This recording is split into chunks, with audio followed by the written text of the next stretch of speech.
welcome back to another episode of the 80 Rebuild. My name is Kye. And my name is Jez, and we are also known as Santa Outback.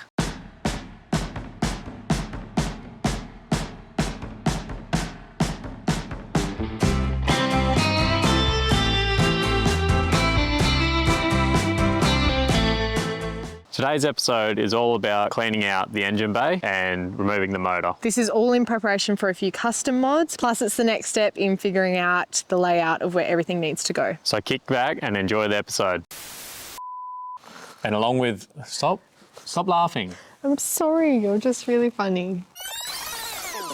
Prior to starting the rebuild, I ordered a heap of welding gear through Total Tools and it took forever to get here. I think it was like near on 2 months and it finally started to rock up. So things that were included in the order is the Viper 195, a multi-process welder. The reviews were quite good on it. It does stainless steel TIG welding, which is what I'm eventually going to need, and also MIG as well. The cycle times are really good on it. I was picking between the 195 and the 230, but I went for the 195 just because it's a more versatile welder. And then a heap of consumables for the welder itself. So I got a heap of stainless steel TIG wire, all the tungstens, and one of the tungstens got refunded on the order because they couldn't supply it. So we went to somewhere else to get that. I didn't know exactly what tungsten was the best. Most of them were all roughly the same, but some are a bit better for stainless and some are a bit better for mild steel as well. I didn't get anything for alley because that welder can't TIG alley unless you get the mini spool for the MIG. And also in the order from Total Tools was a welding helmet. It's just an auto welding helmet.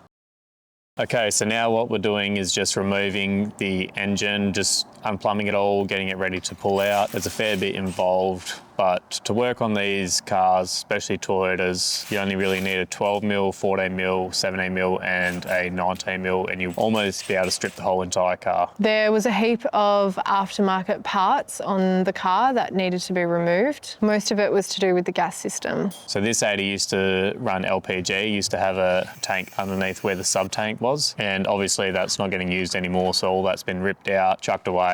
Gas, LPG in petrols is not really a thing anymore, hence why some of the parts are already missing off this, which doesn't really matter anyway. One issue that we have found is that there's no mounting brackets for a sub-tank, so we do have to put those back in. Now we're just disconnecting the battery and taking those out so nothing can short out when we're pulling everything out. I'll put a rag between that.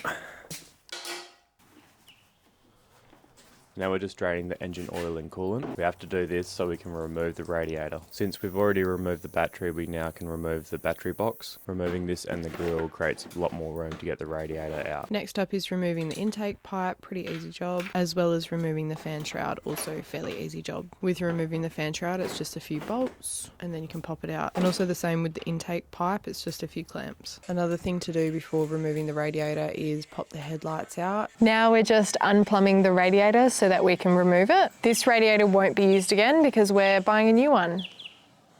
And along with removing the radiator, we're also removing the front clip so we can pull the engine out. So now we're just removing the front tail shaft and the rear tail shaft, just so there's more stuff out of the way for when we pull the engine out. Now we're just setting up the engine crane so we can lift the engine out. It's time to remove the engine. This engine will be sold, we don't have a use for it. The money that we get from selling this engine will cover what we've already spent on the new engine. These 3F engines were quite strong engines, hence why people ran LPG on them, but this engine itself has a bit of a knock, so there's not really any use in keeping it. Now we're just removing brake lines and fuel lines from the front of the car to the fuel tank, getting it all ready for when the suspension part of the build comes along, everything's clean, nice and ready to go. Now we're just removing all the aftermarket wiring in the car. We're trying to get it back to factory wiring so that we can have a clean slate when we go in to add our own wiring. Now we're just dropping the gearbox out. This gearbox is a H150 and is a higher gear to match an NA engine. Just using a 1/2-inch rattle gun and also a transmission jack that we purchased with the hoist. Makes the job a lot easier. Trying to do this job on the ground is a nightmare. I've done it once before and it's not fun. So what we're going to be putting in is a H152, which is a taller gearbox and will be a lot nicer to drive on the road. We will keep it as a spare just in case. Also the transfer case, Not sure what they are. They're H5, HF2A or something like that,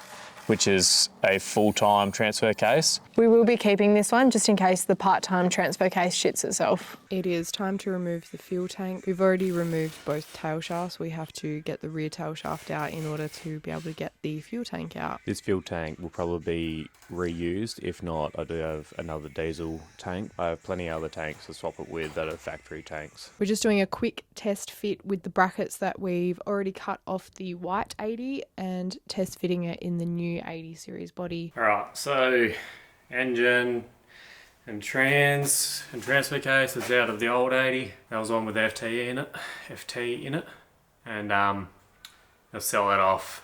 Now I'm having an FT, I don't need it. It's also going to pay for the engine that I bought. I've cut the engine mounts off, as you would have seen. So next part is probably bolting the trans and the engine together in this car, lowering it down onto roughly where the engine mounts are going to go, tack those on, and then we move on to the suspension finally. But there is another episode coming up about the engine rebuild, just the engine part. I've got everything I need pretty much now that I can move forward. The only thing I don't have is main and conrod bearings. Still deciding on what to go, genuine or ACL bearings. Talking to a bloke about it at the moment. Other than that, pretty much send it all away, get it balanced, and get the head reconditioned and decked. I'm also going to ask him about having a new block, whether it needs to be resurfaced or not. So we'll go right through all that when we get to that stage. Alright guys, so plan for today is to move this out the way, pull my LANDCRUISER in. Got to remove the engine out of my LANDCRUISER and the trans as well, and use the engine mounts out of that car. Had to cut the ones out of this one because they're too far forward. It had a 3F engine in it, and we're going to put a 1HT FT engine in obviously, so the engine mounts are going to be slightly more back, I think now. Yeah, we'll just chuck them in and see how we go.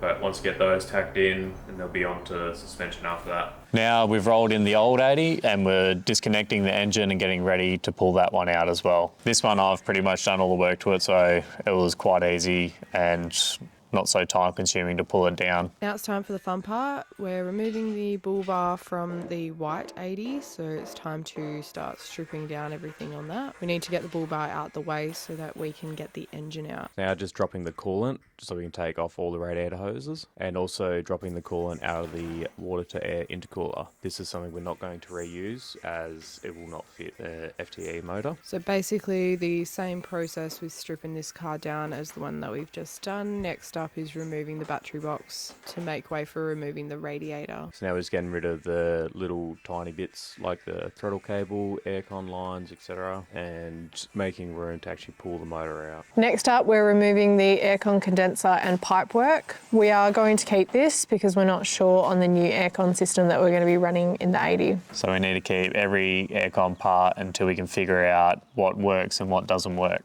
So now we're removing the airbox. It's a PDI airbox. We're not sure if we're going to be able to use it in the new 80 because the coil tower may contact it. But for now we're keeping it, and when we get to that stage we'll figure that out. But it looks like we will have to run a custom airbox at this stage.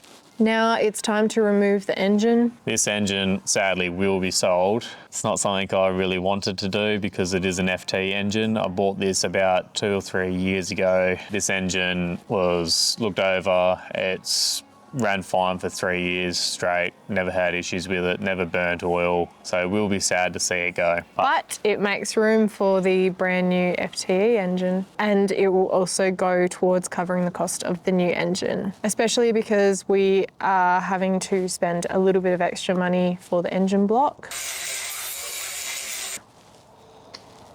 Sad times. Sad times, very sad times. Now we're just pulling the gearbox out of the old 80. This one we will keep. We will be fitting the H152 upgrade kit to it. That kit is worth about $1,100, but we already have the gearbox and all we have to buy is bearings. You can buy them brand new with a V8 bell housing on them, but then you have to split it, change over the input shafts, and you're still up for $3,600 to $4,000. So it's just easier for us to chuck the way shaft and 5th gear in ourselves. And that pretty much wraps up this episode. What we've done is stripped both 80s pretty much and looked at engine mounts. There was a lot of work involved, obviously 2 cars, removing engines, removing gearboxes. It was a couple of days event. It all ran smooth, everything's out. Now it's time to start selling off some parts. We did try and keep this as detailed as possible this episode. Obviously there was a lot going on, so as always, if there's any questions or you'd like a little bit more detail about what we're doing, feel free to either comment down below, or alternatively you can direct message us on Instagram. As always, social media links are down below. We're very excited to bring you along on this entire journey with us. It's only episode number 3 and we have still got like 30 more episodes to go. If you'd like to stay in the loop with any new video releases, make sure to hit that subscribe button. But other than that, that is all from us. So with that being said, we'll catch you on the next episode. See ya.